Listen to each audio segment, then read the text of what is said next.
హ్మ్. ఈ లోతైన విశ్లేషణకు స్వాగతం. ఈరోజు మనం ఆర్థిక ప్రపంచంలో అత్యంత ఆకర్షణీయమైన అదే సమయంలో ఒక ప్రమాదకరమైన అంశం గురించి లోతుగా చర్చించబోతున్నాం. అవును. చాలా ఇంట్రెస్టింగ్ టాపిక్ ఇది. ఖచ్చితంగా. కానీ ఆ టెక్నికల్ వివరాల్లోకి వెళ్లే ముందు బేసిక్గా ఆధునిక ట్రేడింగ్ వెలుకున్న ఒక సాధారణ సైకాలజీని అర్థం చేసుకుందాం. అంటే ఒకసారి ఆలోచిస్తే ఒక వ్యక్తి తన దగ్గరున్న 10,000 రూపాయలను ఒక సేఫ్ ఇన్వెస్ట్మెంట్లో పెట్టి ఏడాదికి ఒక 10% లాభం పొందాడనుకుందాం. రైట్. 10% అంటే 10,000 మీద రూ. 1,000 వస్తుంది. ఎగ్జాక్ట్లీ. ఆ 1,000 రూపాయల లాభం విషయం వినగానే ఎవరికీ పెద్దగా ఉత్సాహం అనిపించదు కదా. ఒక 1,000 రూపాయల కోసం ఏడాది పాటు వెయిట్ చేయాలా అనే ఒక ఫీలింగ్ వస్తుంది. నిజమే. నేటి తరానికి ఆ ఓపిక ఉండదు. అవును. కానీ అదే 10,000 రూపాయలు పెట్టి ఒక్క రోజులో లేదా ఒక్క గంటలో దాన్ని ఏకంగా 20,000 చేయవచ్చు అని తెలిస్తే, అంటే పెట్టిన పెట్టుబడికి ఏకంగా 100% డబుల్ లాభం వస్తుందని వింటే అప్పుడు పుట్టే ఉత్సాహమే వేరు. ఆ డబులయ్యే అవకాశం ఉందన్న ఆలోచనే ఎవరినైనా సరే ఆ ట్రేడింగ్ వైపు విపరీతంగా లాగుతుంది. ఆ డబ్బును తక్కువ సమయంలో రెట్టింపు చెయ్యాలనే ఆలోచన వెనక ఒక రకమైన థ్రిల్లుంటుంది. కరెక్ట్. ఆ థ్రిల్ కోసమే చాలామంది వస్తుంటారు. కానీ మన మిషన్ ఏంటంటే అసలు ఈ డబుల్ చేసే ప్రాసెస్ వెనుకున్న ఎకనామిక్స్ ఏంటి అని తెలుసుకోవడం. మార్కెట్లో ఇది నిజంగానే సాధ్యమవుతుందా?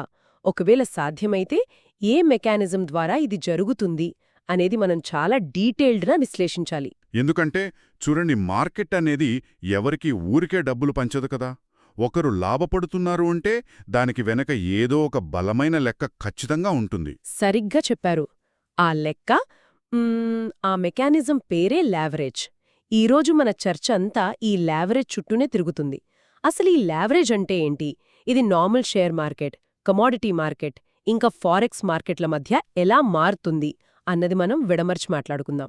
రైట్. స్టెప్ బై స్టెప్ వెళ్దాం. అవునండి. సో దీని గురించి కొంచెం వివరంగా మాట్లాడుకుందాం. ముందుగా అసలు నాన్ లావరేజ్డ్ మరియు లావరేజ్ మార్కెట్ల మధ్య ఉన్న క్లియర్ డిఫరెన్స్ ఏంటో చూద్దాం. హ్మ్.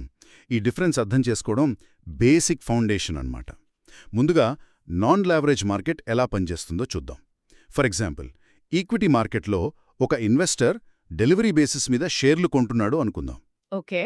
ఒక కంపెనీ షేర్ ధర 100 రూపాయలుంటే ఆ షేర్ కొనడానికి ఖచ్చితంగా తన జేబులోంచి 100 రూపాయలు పూర్తిగా పే చేయాల్సిందే. ఒక వ్యక్తి దగ్గర 1000 రూపాయలు మాత్రమే ఉంటే అతనికి 10 షేర్లు మాత్రమే వస్తాయి. అంటే అక్కడ బ్రోకర్ అదనంగా ఏమీ ఇవ్వడు. ఎగ్జాక్ట్లీ. ఇక్కడ బ్రోకర్ పాత్ర కేవలం ఆ ట్రాన్సాక్షన్ పూర్తి చేయడానికి మాత్రమే ఉంటుంది. ఎలాంటి ఎక్స్ట్రా ఫండ్స్ బ్రోకర్ ఇవ్వడు. ఆ షేర్ల వాల్యూ పెరిగినా తగ్గినా అది పూర్తిగా ఆ ఇన్వెస్టర్ పెట్టిన 100% క్యాపిటల్ మీదే ఆధారపడి ఉంటుంది. ఇది వినడానికి చాలా సింపుల్గా ఉంది. మన దగ్గర ఎంత డబ్బు ఉంటే అంత సరుకు వస్తుందనమాట. ఇది ఎటువంటి అప్పు లేని, చాలా సేఫ్గా, నెమ్మదిగా సాగే విధానం. అవును, మోస్ట్ సేఫ్ అప్రోచ్ ఇది. కానీ ఇక్కడే ఒక డౌట్ వస్తుంది కదా. కేవలం 10 షేర్లు కొని కూర్చుంటే ఆ 100 రూపాయల షేర్ రేపు 110 రూపాయలకు వెళ్లినా వచ్చే లాభం 10 రూపాయలే. ఆ లాభం చూసి ఎవ్వరూ రాత్రికి రాత్రి కోటీశ్వర్లు కాలేరు. మరి ట్రేడర్లు అంత భారీ లాభాలెలా తీస్తున్నారు? ఇక్కడేనా ఈ లావరేజ్ ఎంటర్ అయ్యేది? అవును, ఇక్కడే లావరేజ్ మ్యాజిక్ మొదలవుతుంది. లావరేజ్ ఉన్న మార్కెట్లో గేమ్ పూర్తిగా మారిపోతుంది. ఒక ట్రేడర్ చేతిలో కేవలం 10,000 రూపాయలు మాత్రమే ఉన్నప్పటికీ బ్రోకర్ ఆ 10,000 రూపాయలను ఒక గ్యారంటీలాగా, అంటే మార్జిన్గా పరిగణిస్తాడు. మార్జిన్ అంటారు దాన్ని. అవును, ఆ మార్జిన్ పట్టుకుని అదనపు బయింగ్ పవర్ ఇస్తాడు బ్రోకర్.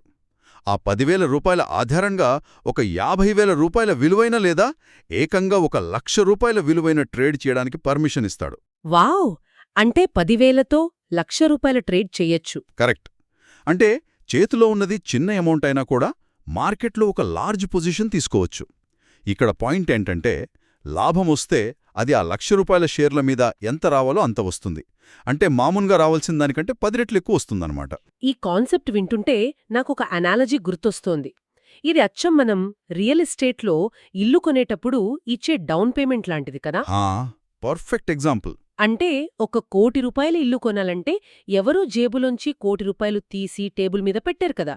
ఒక 10 లక్షలు అడ్వాన్స్గా ఇచ్చి మిగతా 90 లక్షలు బ్యాంకు దగ్గర లోన్ తీసుకుంటారు. ఇల్లు ఆ కొన్న వ్యక్తి పేరు మీదే రిజిస్టర్ అవుతుంది. రేపు పొద్దున్న ఆ ఇంటి రేటు 1,10,00,000కు పెరిగితే ఆ 10 లక్షల లాభం మొత్తం ఇంటి ఓనర్దే. బ్యాంక్ కేవలం తన వడ్డీ తీసుకుంటుంది. ఎగ్జాక్ట్లీ 100% కరెక్ట్గా కనెక్ట్ చేశారు. కానీ ఇక్కడే మరో సైడ్ కూడా ఆలోచించాలి. ఒకవేళ రియల్ ఎస్టేట్ మార్కెట్ క్రాష్ అయ్యి ఆ ₹1,00,00,000 ఇంటి విలువ ఒక 90 లక్షలకు పడిపోతే ఆ 10 లక్షల నష్టాన్ని బ్యాంక్ భరించదు గదా. ఆ లాస్ అంతా ఆ చిన్న అడ్వాన్స్ ఇచ్చిన ఓనర్కే వస్తుంది. ట్రేడింగ్లో లావరేజ్ కూడా అచ్చం ఇలాగే ఉంటుందా? 100% ఇలాగే ఉంటుంది.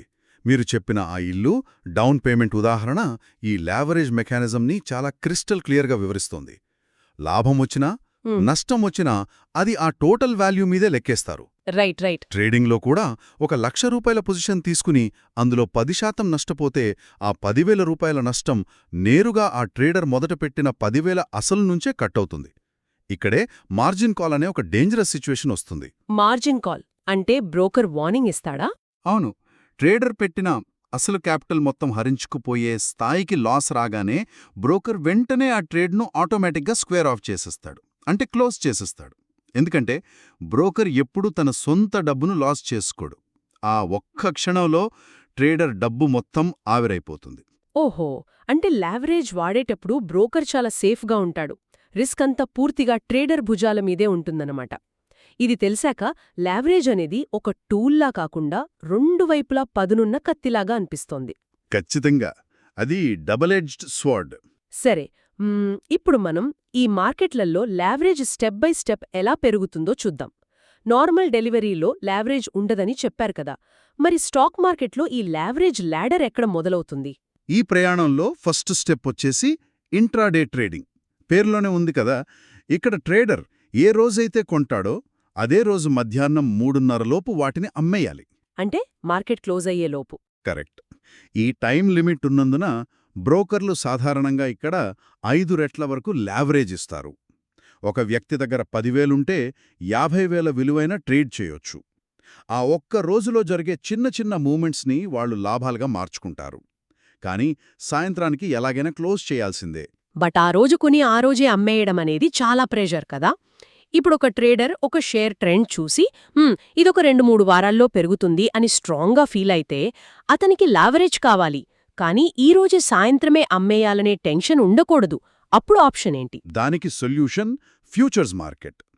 ఇది డెరివేటివ్స్లో ఒక భాగం. ఇక్కడ రియల్ షేర్లను కొనకుండా ఫ్యూచర్లో ఒక నిర్దిష్ట ధరకు కొంటామని ఒక కాంట్రాక్ట్ తీసుకుంటారు. ఫర్ ఎగ్జాంపుల్, ఒక షేర్ ₹100 ఉంది. నెక్స్ట్ మంత్ అది 120 అవుతుంది అని ట్రేడర్ అనాలిసిస్ చేస్తే అతను ఫ్యూచర్స్ కాంట్రాక్ట్ కొంటాడు. ఇక్కడ కూడా లావరేజ్ ఉంటుందా? అవును, ఇక్కడ కూడా బ్రోకర్ నుండి ఈజీగా 5x నుండి 10x మార్జిన్ వస్తోంది. ఇంట్రాడేలాగా ఈరోజే అమ్మేయాలనే రూల్ ఉండదు. కాంట్రాక్ట్ ఎక్స్పైరీ వరకు వెయిట్ చేయొచ్చు. అర్థమైంది. ఇంట్రాడే ఫ్యూచర్స్ చూసాం, అంటే ఒక 5 నుండి 10 రెట్ల దాకా కవర్ అయ్యింది. కానీ ఇప్పుడు బయట ఎక్కడ చూసినా ఈ ఆప్షన్స్ ట్రేడింగ్ గురించే మాట్లాడుకుంటున్నారు కదా. 10,000 రూపాయలతో లక్షలు సంపాదించొచ్చు అనే ఒక పెద్ద హైప్ ఉంది దీని చుట్టూ. ఈ ఆప్షన్స్లో అంత మ్యాజిక్ ఎలా జరుగుతుంది? ఇక్కడ లావరేజ్ మెకానిజం ఏంటి? కొంచెం డీకోడ్ చేస్తారా? ఇక్కడ అత్యంత ఆశ్చర్యకరమైన విషయం ఏంటంటే, ఈ ఆప్షన్స్ మార్కెట్లోనే అసలైన లావరేజ్ ఎక్స్ప్లోజన్ కనిపిస్తోంది. ఇంతకుముందు చెప్పిన వాటన్నింటికంటే ఇక్కడ లావరేజ్ చాలా రెట్లు ఎక్కువ. ఒక రియల్ వరల్డ్ ఎగ్జాంపుల్ తీసుకుందాం. బ్యాంక్ నిఫ్టీ లాంటి ఇండెక్స్లో ట్రేడ్ చేయాలి అంటే ఆప్షన్స్లో లాట్ లెక్కను కొనాలి. లాట్ సైజ్ ఎంతుంటుంది బ్యాంక్ నిఫ్టీకి? 15 లేదా 25 అలా ఉంటుంది. మనం ఉదాహరణకి లాట్ సైజు 25 అనుకుందాం. ఇండెక్స్ వాల్యూ ఒక 35,000 ఉందనుకోండి. టోటల్ ఒక లాట్ కొనాలంటే సుమారు 8.5 లక్షల రూపాయలు కావాలి. 8.5 లక్షలు అంటే మామూలు రీటైల్ ట్రేడర్ దగ్గర ఉండదు కదా. అదే పాయింట్. అంత మూలధనం ఉండదు కాబట్టే రీటైల్ జనాలు ఆప్షన్స్ బయింగ్ అనే విధానానికి వస్తారు. అంటే ఆ 8.5 లక్షలు పెట్టి మార్కెట్ని మొత్తం కొనకుండా కేవలం ఆ మార్కెట్ రేపు ఫలానా స్థాయికి వెళ్తుంది అని ఒక బెట్ వేస్తారన్నమాట. అప్పుడు కేవలం ఒక చిన్న ప్రీమియం మాత్రమే కడితే సరిపోతుంది కదా. ఖచ్చితంగా. ట్రేడర్ బ్యాంక్ నిఫ్టీ ఒక 100 పాయింట్లు పైకి వెళ్తుంది అని గెస్ చేసి దానికి సంబంధించిన కాల్ ఆప్షన్ను కొంటాడు. ఆ ఆప్షన్ ప్రీమియం కేవలం ఒక 200 రూపాయలు ఉందనుకోండి. ఇందాక లాట్ సైజు 25 అన్నాం కదా. సో ఆ 200 ఇంటూ 25 అతను కట్టాల్సిన అమౌంట్ కేవలం 5,000 రూపాయలే. వావ్! 8.5 లక్షల పోర్ట్ఫోలియో మీద కదలికని పట్టుకోవడానికి కేవలం 5,000 మాత్రమే పెడుతున్నాడు. రైట్. ఒకవేళ అతను అనుకున్నట్లే మార్కెట్ ఫాస్ట్గా పైకి వెళితే ఆ 200 ప్రీమియం అమంతం 400 అయిపోవచ్చు. అంటే కొన్ని నిమిషాల్లోనే పెట్టిన 5,000 క్యాపిటల్కి ఇంకో 5,000 ప్రాఫిట్ వస్తుంది. ఇక్కడ లావరేజ్ మీరు గమనిస్తే దాదాపు 20 నుండి 40 రెట్లు పనిచేసినట్లు లెక్క. అందుకే ఆప్షన్స్ బయింగ్కి అంత క్రేజ్. వినడానికే ఇది చాలా ఎగ్జైటింగ్గా ఉంది. ఒక 5,000 పెట్టి నిమిషాల్లో 100% లాభం తీయడమనేది ఒక మత్తులాంటిదే కదా. కానీ ఇందాక మనం మాట్లాడుకున్నట్లు ఇక్కడ ఒక చీకటి కోణం ఉంటుంది కదా. మార్కెట్ అతను అనుకున్న దానికి రివర్స్లో వెళితే ఆ 5,000 పోతాయని ఈజీగా అర్థం చేసుకోవచ్చు. కానీ మార్కెట్ రివర్స్ వెళ్లకుండా కేవలం ఎటూ కదలకుండా అక్కడే స్థిరంగా ఉండిపోయినా కూడా ఆప్షన్స్ బయ్యర్కి లాస్ వస్తుంది అని విన్నాను. టైం డికే అంటారు కదా దీన్ని. అసలు కాన్సెప్ట్ ఏంటి? మీరు కరెక్ట్ పాయింట్ టచ్ చేశారు. ఇక్కడే రీటైల్ ట్రేడర్లు దెబ్బతింటారు. ఆప్షన్స్ను ఒక కార్ ఇన్సూరెన్స్ లాగా ఊహించుకోండి. మీరు కార్కి 1 ఇయర్ ఇన్సూరెన్స్ తీసుకున్నారు. యాక్సిడెంట్ జరిగితే పెద్ద అమౌంట్ వస్తుంది. కానీ ఆ ఏడాది గడిచే కొద్దీ, పాలసీ ఎండ్ అయ్యే టైం దగ్గర పడుతున్న కొద్దీ ఆ పాలసీ వాల్యూ తగ్గుతూ ఉంటుంది కదా. అవును. ఆప్షన్స్ కూడా సేమ్ అంతే. ప్రతి ఆప్షన్కి ఒక ఎక్స్పైరీ డేట్ ఉంటుంది. మార్కెట్ ఎటూ కదలకుండా సైడ్ వేస్లో ఉంటే ఆ ఎక్స్పైరీ దగ్గర పడుతున్న కొద్దీ ట్రేడర్ గెలిచే ప్రాబబిలిటీ తగ్గిపోతుంది.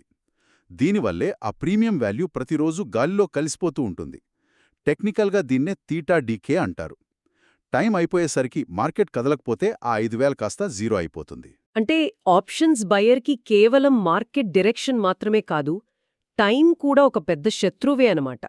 దీన్ని బట్టి చూస్తే ఈ ఆప్షన్స్ బయింగ్కి ఎగ్జాక్ట్ ఆపోజిట్లో ఉండే ఆప్షన్స్ సెల్లింగ్ గురించి కూడా ఒకసారి మాట్లాడాలి. ఎందుకంటే పెద్ద పెద్ద ఇన్స్టిట్యూషన్స్, స్మార్ట్ మనీ అంతా ఆప్షన్స్ సెల్లింగ్ వైపే ఉంటుందంటారు. వాళ్ళు బయర్లలాగా తక్కువ డబ్బులతో ఈ 40 రెట్ల లావరేజ్ ఎందుకు తీసుకోరు? ఇది చాలా ఇంపార్టెంట్ క్వశ్చన్. ఇన్స్టిట్యూషనల్ ప్లేయర్స్ ఎప్పుడూ ఎమోషన్స్తో కాకుండా ప్రాబబిలిటీ ఇంకా మ్యాథ్స్ బేస్ చేసుకుని ట్రేడ్ చేస్తారు. ఆప్షన్స్ బయ్యర్ ఎప్పుడూ టైంకి ఎగెనిస్ట్గా ఫైట్ చేస్తారు కదా. కానీ ఆప్షన్స్ సెల్లర్కి ఆ టైం ఒక ఫ్రెండ్ లాంటిది. ఓహో, అంటే టైం డీకే సెల్లర్కి లాభమిస్తుందా? ఎగ్జాక్ట్లీ. మార్కెట్ స్థిరంగా ఉండి టైం డికే వల్ల ఆ ప్రీమియం వాల్యూ పడిపోతున్నప్పుడు ఆ కరిగిపోయిన డబ్బంతా డైరెక్ట్గా సెల్లర్ జేబులోకి వెళ్తుంది. సెల్లింగ్ చేయడానికి ఎక్కువ మార్జిన్ కావాలి, లావరేజ్ తక్కువ వస్తుంది. కానీ వాళ్ల విన్ రేట్ చాలా ఎక్కువ. మార్కెట్ భారీగా వాళ్లకు వ్యతిరేకంగా కదిలితే తప్ప వాళ్లు లాస్ అవ్వరు. రిస్క్ మేనేజ్మెంట్ కోసమే స్మార్ట్ మనీ సెల్లింగ్ వైపు వెళ్తుంది. పాయింట్ క్లియర్గా అర్థమైంది. బయ్యర్ లావరేజ్ కోసం ఆశపడితే సెల్లర్ ప్రాబబిలిటీని నమ్ముకుంటాడనమాట. సరే, ఇప్పటివరకు మనం స్టాక్ మార్కెట్ ఆప్షన్స్ చూశాం. ఇవన్నీ ఉదయం 9:15కి మొదలై మధ్యాహ్నం 3:30 కల్లా క్లోజ్ అయిపోతాయి కదా. అవునండి, 3:30కి ఎండ్ అవుతుంది.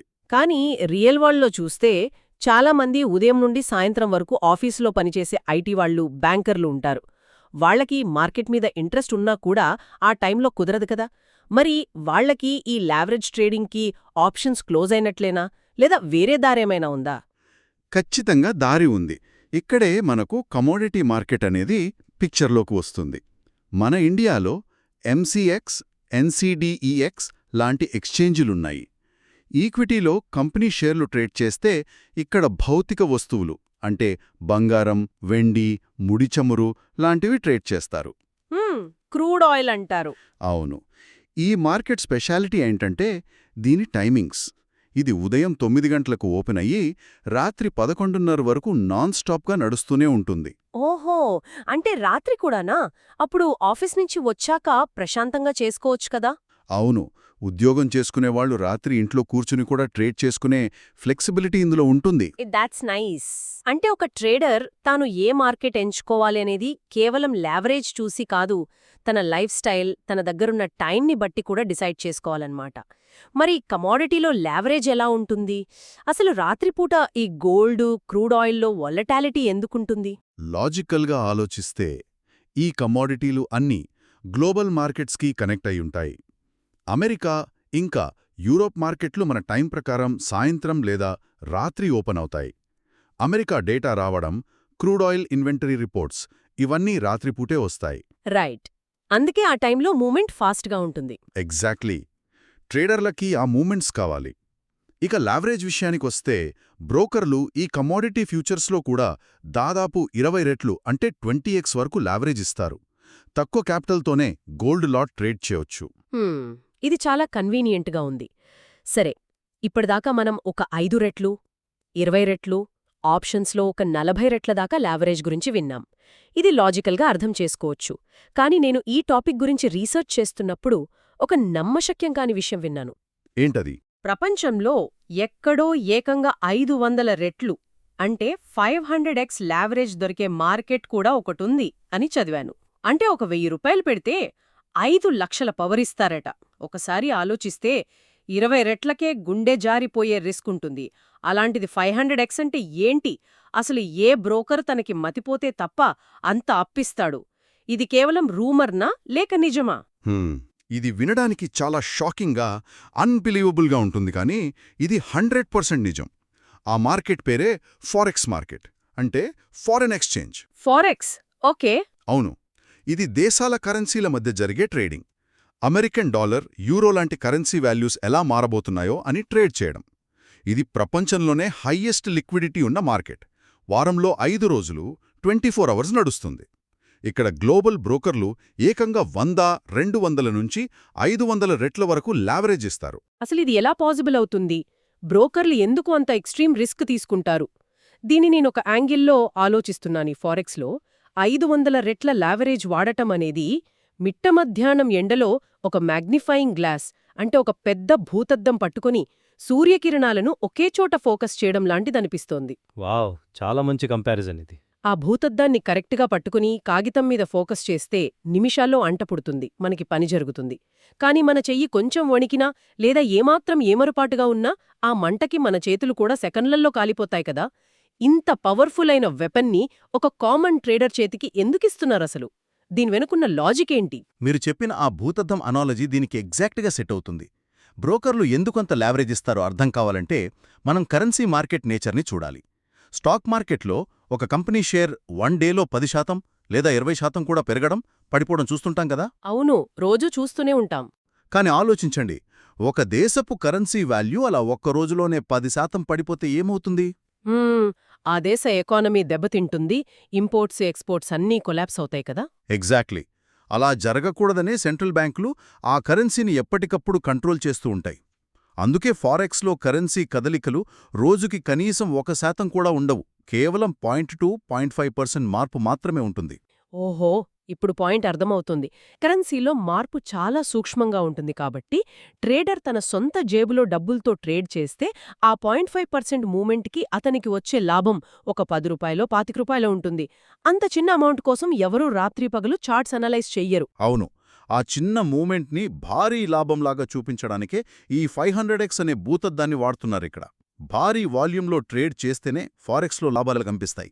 కానీ రిస్క్ సంగతేంటి? అక్కడికే వస్తున్నాను. ఇక్కడ బ్రోకర్ల రిస్క్ మేనేజ్మెంట్ సిస్టమ్ చాలా కఠినంగా ఉంటుంది. ట్రేడర్ క్యాపిటల్ ఏమాత్రం జీరో అయ్యే దశకు వచ్చినా మిల్లీసెకండ్లో వాళ్ళ సిస్టమ్ ట్రేడ్ కట్ చేసేస్తుంది. బ్రోకర్కి రూపాయి కూడా నష్టం రాదు. ఇక్కడే అవగాహన లేని ట్రేడర్లు బలి అవుతారు. ఆ 500 రెట్లు చూసి ఎగ్జైట్ అయ్యి ఒకేసారి పెద్ద ట్రేడ్ వేస్తారు. ఆ చిన్న రివర్స్ మూమెంట్ వచ్చినా క్యాపిటల్ మొత్తం తుడిచిపెట్టుకుపోతుందన్నమాట. అవును, 0.2% రివర్స్ వెళ్ళినా వాళ్ళ డబ్బులు జీరో అయిపోతాయి. ఫారెక్స్ అనేది హైయెస్ట్ డిసిప్లిన్ మ్యాచ్తో కూడుకున్నది. ఈ డీప్ డైవ్లో ఈరోజు మనం మాట్లాడుకున్న ఈ సుదీర్ఘమైన చర్చను చూస్తుంటే నాకొక విషయం చాలా క్లియర్గా అర్థమవుతోంది. మార్కెట్ అనేది స్వతహాగా రిస్క్ కాదు. అంటే ఒక మంచి షేర్ కొని వదిలేస్తే అది మెల్లగా పెరుగుతుంది, అందులో ప్రాణాలు పోయే రిస్క్ లేదు.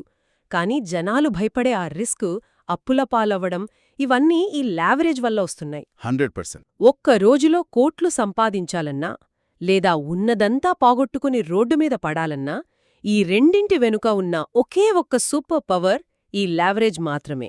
ఎగ్జాక్ట్లీ అండి. లావరేజ్ అనేది ఒక సూపర్ ఫాస్ట్ కార్ లాంటిది. దానికి ఇంజిన్ పవర్ ఎక్కువుంటుంది, ఫాస్ట్గా డెస్టినేషన్కి తీసుకువెళ్తుంది. కానీ బ్రేక్లు మీద, స్టీరింగ్ మీద కంట్రోల్ లేకపోతే అంతే దారుణంగా యాక్సిడెంట్ అవుతుంది. ఏ మార్కెట్ అనేది కాదు, ఆ లావరేజ్ని ఎలా మేనేజ్ చేస్తున్నాం అన్నదే ఫైనల్ సక్సెస్ని డిసైడ్ చేస్తుంది. చాలా అద్భుతంగా విశ్లేషించారు. ఈరోజు మనం ఈ లోతైన విశ్లేషణలో నాన్ లావరేజ్ సేఫ్టీ నుంచి మొదలుపెట్టి 5 రెట్లు ఇచ్చే ఫ్యూచర్స్, టైం డికేతో కూడిన ఆప్షన్స్, ఆ తర్వాత నైట్ టైం ట్రేడ్ చేసే కమోడిటీస్, లాస్ట్కి 500x ఫారెక్స్ మార్కెట్ ఎకనామిక్స్ అన్నీ చాలా క్లియర్గా డీకోడ్ చేశాం. సో ఈ సెషన్ ముగించే ముందు ఒక ఇంట్రెస్టింగ్ థాట్తో మిమ్మల్ని ఆలోచింపజేయాలనుకుంటున్నాను. చెప్పండి. మనం చూసినట్లు ఈ లావరేజ్ అనేది మనుషుల్లో ఉండే గ్రీడ్ అండ్ ఫియర్, అంటే అత్యాశ, భయం అనే ఎమోషన్స్ని ఎక్స్ట్రీమ్ లెవెల్కి తీసుకెళ్తుంది కదా. మరి ఫ్యూచర్లో ఎలాంటి ఎమోషన్స్ లేని, భయం అంటే ఏంటో తెలియని ఏఐ, అంటే ఆర్టిఫిషియల్ ఇంటెలిజెన్స్ లేదా అల్గోరిథమ్స్, ఈ లావరేజ్ మార్కెట్లని మనుషుల చేతుల్లోంచి పూర్తిగా లాగేసుకుంటాయా? ఒక మనిషి ఎమోషన్స్ ఆ ఏఐ వేగం ముందు నిలబడగలవా? ఖచ్చితంగా ఈ యాంగిల్లో ఆలోచించండి. మరో ఆసక్తికరమైన అనాలిసిస్తో మళ్ళీ కలుద్దాం. విశ్లేషణ ముగిస్తున్నాం.